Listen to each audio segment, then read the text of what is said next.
नमस्कार मित्रों, आप सभी का स्वागत है 30 मार्च 2022 की करंट अफेयर्स की आज की इस महत्वपूर्ण क्लास में। तो देखिए, सबसे पहले हम कुछ महत्वपूर्ण सवालों पर आपसे बातचीत करेंगे। आज करंट अफेयर्स के कुछ महत्वपूर्ण खबरें जो हैं वो आपके सामने मैं रख रहा हूँ। एक एक सवाल बहुत इंपॉर्टेंट है परीक्षा की दृष्टि से और आने वाले समय में आपके काम आ सकते हैं ये सवाल। तो हम सब इन दोनों विषयों पर बातचीत करेंगे। यहाँ पर आपके सामने पहला सवाल ज़रा देखिए मित्रों, क्या है। यहाँ लिखा हुआ है, किन दो राज्यों के मध्य 50 वर्ष पुराना सीमा विवाद को सुलझाने को लेकर गृह मंत्री की उपस्थिति में एक समझौता ज्ञापन पर अभी हाल ही में हस्ताक्षर किए गए हैं। तो यह सवाल जो है वो परीक्षा की दृष्टि से इम्पोर्टेंट भी है और अच्छा सवाल मुझे लग रहा है कि आपसे इस तरीके के सवाल पूछे जा सकते हैं। तो अभी हाल ही में ऐसे राज्य का आपको क्या बताना है, नाम बताना है जिस राज्य ने क्या किया, 50 वर्ष पुराना सीमा विवाद जो है उसको सुलझाने के लेकर के इस प्रकार की बातचीत कही है। तो गृह मंत्री जो है वो अमित शाह की अध्यक्षता में ऐसा किया गया है, यानी उन दोनों अमित शाह की उपस्थिति में ही दोनों राज्यों के जो मुख्यमंत्री हैं, ठीक है, कोनराड और हमारे जो असम के मुख्यमंत्री हैं, उन दोनों की उपस्थिति में ऐसा किया गया था। ठीक है, तो हेमंत जो बिस्वा शर्मा हैं उनकी उपस्थिति में और कोनराड जो है संगमा जिनका नाम है, तो इनकी उपस्थिति में असम और मेघालय के बीच में इस प्रकार के 50 वर्ष पुराने सीमा विवाद को हाल ही में क्या कर दिया गया, सुलझा दिया गया। दोनों के दोनों भारत के पूर्वोत्तर राज्य हैं, दोनों के दोनों भारत के क्या हैं भैया, पूर्वोत्तर राज्य हैं। और इन पूर्वोत्तर राज्यों में क्या किया गया, इस प्रकार की बातचीत यहाँ पर की गई है। दोनों पूर्वोत्तर राज्य भारत के असम और मेघालय जो है, इनके बीच में जो सीमा विवाद है उस सीमा विवाद को लेकर दोनों ने समझौता ज्ञापन पर यह हस्ताक्षर किए कि हमारा सीमा विवाद जो है वो अब हम क्या कर लेंगे, अच्छे ढंग से निपटा लेंगे या उसको पूर्ण कर लेंगे। और यह सब मामला कौन सा मंत्रालय भारत सरकार का देख रहा है, भारत सरकार का गृह मंत्रालय देख रहा है, जिसके हमारे मंत्री जो हैं वो कौन है, अमित शाह जी हैं। चलिए ज़रा नेक्स्ट सवाल के बारे में बात करते हैं। आज मैं इसमें कोई ज़्यादा डिटेल आपके सामने और नहीं रख रहा हूँ, सीधे सीधे सवालों के बारे में ही बातचीत कर रहा हूँ। कौशल भारत अंतर्राष्ट्रीय परियोजना Tejas training for Emirates jobs and skills का शुभारंभ हाल ही में किसके द्वारा किया गया, उसका नाम आपको बताना है। यानी तेजस नाम जो है, इस तेजस नाम के एक कौशल भारत अंतर्राष्ट्रीय परियोजना है जिसका पूरा नाम training for Emirates jobs and skills का शुभारंभ हाल ही में किसके द्वारा किया गया, निर्मला सीतारमण के द्वारा, पीयूष गोयल के द्वारा, या रामनाथ कोविंद के द्वारा, या अनुराग ठाकुर के द्वारा। तो यह है अनुराग ठाकुर के द्वारा किया गया है। ये युवा एवं खेल मंत्रालय के मंत्री हैं, युवा एवं किसके, खेल मंत्रालय जो है इसके मंत्री हैं। प्लस ये इंफॉर्मेशन एंड ब्रॉडकास्टिंग जो है उस ब्रॉडकास्टिंग सूचना एवं प्रसारण मंत्रालय भी इन्हीं के पास है। तो युवा एवं खेल मंत्रालय और इंफॉर्मेशन और ब्रॉडकास्टिंग जो मिनिस्ट्री है उसके मंत्री अनुराग ठाकुर ने हाल ही में क्या किया है, तेजस नाम जो है, इस तेजस नाम के एक अंतर्राष्ट्रीय कौशल भारत परियोजना जो है उसका अभी हाल ही में क्या किया है, शुभारंभ किया है। तो ये बात जरूर ध्यान रखिएगा। हमारे अर्थ जो मंत्री है यानी वित्त मंत्री जिनको अपन कहते हैं, निर्मला सीतारमण जी है। पीयूष गोयल हमारे राज्यसभा में, आपको पता होगा पीयूष गोयल विपक्ष के नेता की भूमिका में निभाते हैं। और रामनाथ कोविंद जो है हमारे राष्ट्रपति हैं और जल्दी भारत में राष्ट्रपति का चुनाव भी संपन्न होने वाला है। अगला सवाल है, BBC Indian sports woman of the year, यानी बीबीसी ने अभी विभिन्न क्षेत्रों के लेकर के इंडिया जो अवार्ड्स हैं वो प्रदान किए बीबीसी ने। तो यहाँ पर आपसे पूछा गया है sports woman of the year का अवार्ड अभी हाल ही में बीबीसी ने किसको प्रदान किया है, अवनी लेखरा, मीराबाई चानू, पीवी सिंधु, मिताली राज। तो इसका सही जवाब मेरे मित्रों जो होगा वो है मीराबाई चानू। मीराबाई चानू टोक्यो में पदक जीत चुकी है, आप लोग ये बात खूब अच्छे ढंग से जानते हैं और पूर्ववर्ती परीक्षाओं में भी ये सवाल आपसे कई बार पूछ लिया गया है, तो ये बात आप जानते हैं। अवनी लेखरा राजस्थान से संबंधित है, पद्मश्री से अभी हाल ही में इनको सम्मानित किया गया। राजस्थान में बेटी बचाओ बेटी पढ़ाओ अभियान से संबंधित है, उनकी ब्रांड एम्बेसडर है। इसके साथ साथ 2 मेडल इन्होंने टोक्यो पैरा ओलंपिक में जीते हैं।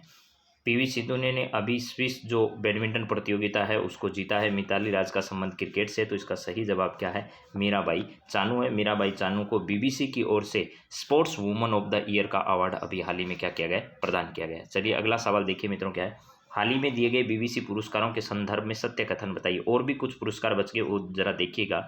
बीबीसी इमर्जिंग प्लेयर जो है वो शेफाली वर्मा को दिया गया इमर्जिंग प्लेयर पुरस्कार। और बीबीसी लाइफ टाइम अचीवमेंट जो अवार्ड है वो कर्णम मल्लेश्वरी को दिया गया है। इसका मतलब ये दोनों ही कथन क्या हैं, आपके सत्य हैं, ए व बी दोनों कथन आपके सत्य हैं।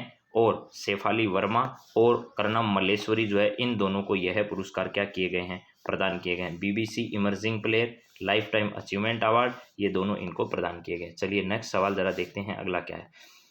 हाल ही में किसने डिफेंस स्पेस कमांड एजेंसी की स्थापना को लेकर के घोषणा की है? एक ऐसा देश इनमें से कौन सा है जिसने डिफेंस स्पेस कमांड जो है इसको लेकर एक एजेंसी की स्थापना की है?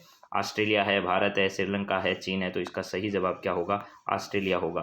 और ऑस्ट्रेलिया क्या करती, खूब छोटी सी ऐसे आप लोग नज़र आती है, यहाँ तस्मानिया, वो जो तस्मान सागर के पास है, इधर यहाँ पर आपका न्यूजीलैंड है। इसमें कई प्रकार के क्षेत्र, और यहाँ से यहाँ सिडनी से लेकर के पर्थ तक एक सबसे लंबा रेल मार्ग यहाँ पर स्थित है। मरेओ डार्लिंग दो प्रमुख नदियाँ यहाँ पर है, प्लस इसके साथ साथ यहाँ पर कालगुडली और कारगुडी जैसी सोने के यहाँ प्रसिद्ध खाने हैं। तो इसका सही जवाब क्या है? ऑस्ट्रेलिया है। चलिए मित्रों अगले सवाल की ओर बढ़ते हैं। अगला सवाल जरा देखिए। विंग्स इंडिया 2022 में ज्योतिरादित्य सिंधिया ने किस अंतर्राष्ट्रीय हवाई अड्डे को कोविड-19 पुरस्कार प्रदान किया है? अंतर्राष्ट्रीय हवाई अड्डे को कोविड-19 पुरस्कार प्रदान किया गया। कोविड-19 चैंपियंस जो पुरस्कार है वो अभी हाल ही में प्रदान किया गया। अंतर्राष्ट्रीय हवाई अड्डे को कोविड-19 चैंपियन पुरस्कार, कोविड-19 चैंपियन पुरस्कार जो है, यह पुरस्कार कोविड-19 चैंपियन पुरस्कार जो है वो हाल ही में क्या किया गया है? पुरस्कार प्रदान किया गया है। तो ये बताइए जरा, ये सही जवाब इसमें कौन सा होगा? कौन सा ऐसा अंतर्राष्ट्रीय हवाई अड्डा है? विंग्स इंडिया 2022 जो है इसका उद्घाटन भी किसने किया था? हमारे उड्डयन मंत्री ज्योतिरादित्य सिंधिया के द्वारा किया गया था। और कहाँ पर किया गया था? तो इसका आयोजन हैदराबाद में किया गया था। इसका आयोजन कहाँ पर? हैदराबाद में किया गया था। तो इसका सही जवाब है कोचीन हवाई अड्डा जो है, इस कोचीन हवाई अड्डे को क्या किया गया? अभी हाल ही में कोविड-19 चैंपियन जो है, कोविड-19 चैंपियन जो है, कोविड-19 चैंपियन, यह है पुरस्कार अभी हाल ही में इन्हें प्रदान किया है। चलिए जरा अगले सवाल की ओर बढ़ते हैं। अगला सवाल जरा देखिए क्या है। बिम्स्टेक शिखर सम्मेलन के 5वें संस्करण में भारत की तरफ से कौन अध्यक्षता करेंगे? इस शिखर सम्मेलन का आयोजन कहाँ पर किया जा रहा है? श्रीलंका में किया जा रहा है। ये बात भी हमारी परीक्षा की दृष्टि से अति महत्वपूर्ण है। श्रीलंका में आयोजन इसका किया जा रहा है। अभी हाल ही में हमारे जो विदेश मंत्री हैं एस जयशंकर साहब, ये विदेश मंत्रियों का ये बिम्स्टेक का सम्मेलन जो हो था उसमें भाग लेकर श्रीलंका और मालदीव की यात्रा करके आए हैं। विदेश मंत्री किसकी? मालदीव और श्रीलंका के इस सम्मेलन में भाग लेकर आए हैं। विदेश मंत्री स्तर की बातचीत। अभी आज ही इसका आयोजन जो है वो कहाँ शुरू होने जा रहा है? तो नरेंद्र मोदी जी इसमें भाग लेने वाले हैं और श्रीलंका में इसका आयोजन किया जा रहा है। राजनाथ सिंह हमारे रक्षा मंत्री हैं, अमित शाह हमारे गृह मंत्री हैं। तो नरेंद्र मोदी इस बिम्स्टेक सम्मेलन में क्या करने वाले हैं? भाग लेने वाले हैं। बंगाल की खाड़ी से लगे हुए कुछ क्षेत्रों के लेकर के इस संगठन का स्थापना की गई है और जिसका मुख्यालय आप लोग जानते हैं, जिसका मुख्यालय कहाँ पर है? ढाका में है। ये सवाल पीछे पूछा जा चुका है और ये इसका संस्करण कौन सा है? 5वां संस्करण। चलिए नेक्स्ट जरा देखिए क्या है अगला सवाल। निम्न में से कहाँ के मुख्यमंत्री ने अभी हाल ही में पार्क सौंदर्यीकरण योजना लागू की है? एक ऐसे राज्य के मुख्यमंत्री आपको बताने हैं, इसमें से जो मुख्यमंत्री पार्क सौंदर्यीकरण योजना, यानी शहर के बीच में या शहर के बाहर जहाँ कहीं भी पार्क बने हुए हैं उनका सौंदर्यीकरण हो, इसके लिए लोग जो हैं वो अपने स्वास्थ्य के प्रति जागरूक रहें और उन पार्कों में भ्रमण के लिए भी आएँ। इसके लिए दिल्ली के मुख्यमंत्री जो अरविंद केजरीवाल है, उन्होंने इस प्रकार की शुरुआत की है। अरविंद केजरीवाल जो है, अरविंद केजरीवाल इन्होंने क्या की है? इसकी शुरुआत की है। तो अरविंद केजरीवाल के द्वारा दिल्ली के मुख्यमंत्री हैं जिनके द्वारा मुख्यमंत्री पार्क सौंदर्यीकरण योजना की शुरुआत की है और इनकी पार्टी जो है वो आम आदमी पार्टी है। इसी पार्टी ने अभी हाल ही में पंजाब में भगवंत मान के नेतृत्व में चुनाव लड़ा और इन्होंने पंजाब में अपनी कमान को सही संभाले रखा और यहाँ पर सरकार भी बनाई। पहली बार आम आदमी पार्टी की सरकार बनी है कहाँ पर? तो पंजाब में। चलिए आज राजस्थान दिवस मनाया जा रहा है। आप सब लोग जानते हैं 30 मार्च जो है वो 30 मार्च को क्या किया जाता है? राजस्थान दिवस मनाया जाता है। तो आप सभी को भी राजस्थान दिवस की ढेर सारों शुभकामनाएं। देश का पहला हाईकोर्ट कौन सा है जहां पर देश की पहली न्याय घड़ी लगाई गई है? यानी घंटी ऐसी लगाई गई है जहां पर क्या किया जा सकता है, कभी भी उस पर जो घड़ी है उसके माध्यम से न्याय की गुहार लगाई जा सकती है। ऐसा कहाँ पर किया गया है? कौन सा हाई कोर्ट है जिसके द्वारा इसकी शुरुआत की गई है? तो ऐसा शुरुआत करने वाला गुजरात का हाई कोर्ट है, जहाँ पर पहली बार इस प्रकार की देश भर में ये एक नई मिसाल है गुजरात हाई कोर्ट के द्वारा। और गुजरात के बारे में तो आप सब लोग जानते हैं, गुजरात एक क्या है? तटीय राज्य है, पाकिस्तान के साथ सीमा बनाता है और भारत की सबसे लंबी तटीय सीमा बनाने वाला कौन है? गुजरात है। और भूपेंद्र पटेल जो है, भूपेंद्र पटेल जो हैं यहाँ के क्या हैं भैया? भूपेंद्र पटेल यहाँ के चीफ मिनिस्टर हैं, सीएम यहाँ के हैं। और जल्द ही गुजरात में भी क्या होने वाले हैं, विधानसभा के चुनाव होने वाले हैं। चलिए अगले सवाल की ओर बढ़ते हैं। अगला सवाल जरा देखिए क्या है।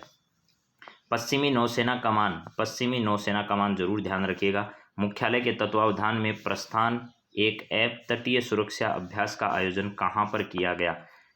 तत्वावधान में प्रस्थान नामक एक अभ्यास है। क्या है? प्रस्थान नाम के अभ्यास का नाम है प्रस्थान।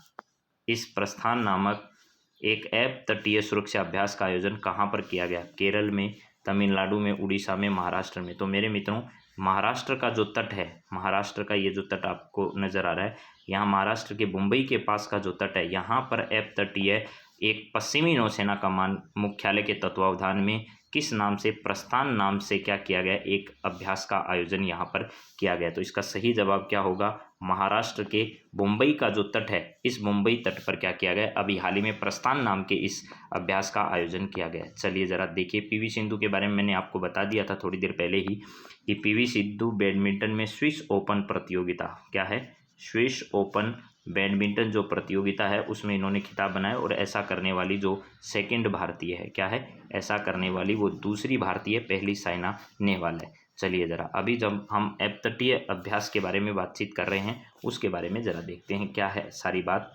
यहाँ पर है प्रस्थान एक अपतटीय सुरक्षा अभ्यास है। पश्चिमी नौसेना कमान मुख्यालय के तत्वावधान में 16 नवंबर 2021 को मुंबई से दूर अपतटीय विकास क्षेत्र प्रस्थान एक अपतटीय सुरक्षा अभ्यास का आयोजन किया गया है। हर 6 महीने में आयोजित होने वाला यह अभ्यास अपतटीय सुरक्षा सुनिश्चित करने के लिए महत्वपूर्ण है और इसका उद्देश्य अपतटीय विकास क्षेत्रों में विभिन्न प्रकार की आकस्मिक घटनाओं पर एसओपी का बेहतर कार्यवाही करने हेतु भारतीय नौसेना, भारतीय वायुसेना, तटरक्षक बल, ओएनजीसी, पोर्ट ट्रस्ट, सीमा शुल्क, राज्य मत्स्य पालन विभाग तथा समुद्री पुलिस सहित सभी समुद्री हित धारकों के प्रयासों को एकीकृत करना है। यह अभ्यास मुंबई के पश्चिम में लगभग 94 NM पर स्थित ओएनजीसी के MHN प्लेटफॉर्म पर आयोजित किया गया। इस अभ्यास में सभी हितधारकों को वास्तविक परिदृश्य प्रदान किया गया ताकि पश्चिमी ओडीए में आकस्मिक घटनाओं पर सटीक प्रतिक्रिया और उनका मुकाबला करने में तत्परता तथा एक साथ आपसी तालमेल द्वारा कार्यवाही करने की उनकी क्षमता का अवलोकन किया जा सके। तो यह हमारे सामने इसकी क्या है, डिटेल है। चलिए आपको INS वलसुरा के बारे में मैंने बता रखा है पहले से। INS वलसुरा जो है इसको अभी क्या किया गया है, प्रधानमंत्री प्रेसिडेंशियल सम्मान जो है वो इसको प्रदान किया गया अभी हाल ही में। ठीक है, क्या किया गया, प्रेसिडेंशियल कलर अवार्ड जो है वो एक तरीके से दिया गया और नाम क्या, INS जो है वो आपका है वलसुरा। INS वलसुरा जो है इसको ये है क्या किया गया है, दिया गया है सम्मान। तो ये जरूर ध्यान रखना। गुजरात के कहाँ पर, जामनगर जो जगह है, जामनगर गुजरात, जामनगर कहाँ पर है भाई, गुजरात में। वहाँ का दौरा किया था राष्ट्रपति जी ने और उस दौरान ये किया। चलिए आगे देखते हैं। अभी कुछ न्यूज़पेपर में मेरे सामने कुछ 2-3 सवाल आए जो कि परीक्षा की दृष्टि से इम्पोर्टेंट थे, हालांकि मैं इनको पहले आपको पढ़ा चुका हूँ, जरा देख लीजिएगा। दुनिया का सबसे अधिक ध्वनि प्रदूषित शहर हाल ही में किसको घोषित किया गया? तो बांग्लादेश की राजधानी ढाका को घोषित किया गया। दूसरे स्थान पर भारत का मुरादाबाद शहर उत्तर प्रदेश का है। बेस्ट फिल्म का ऑस्कर अवार्ड किसको दिया गया? 94 अकादमी पुरस्कारों में सियान हेडर की जो कोडा फिल्म है उसको दिया गया। ये भी आपको परीक्षा की दृष्टि से याद करना है। विश्व रंगमंच दिवस ज़्यादा इंपॉर्टेंट नहीं है, 27 मार्च को मनाया जाता है। MRSM क्या है ये मैं आपको बता चुका हूँ, medium range surface to air missile.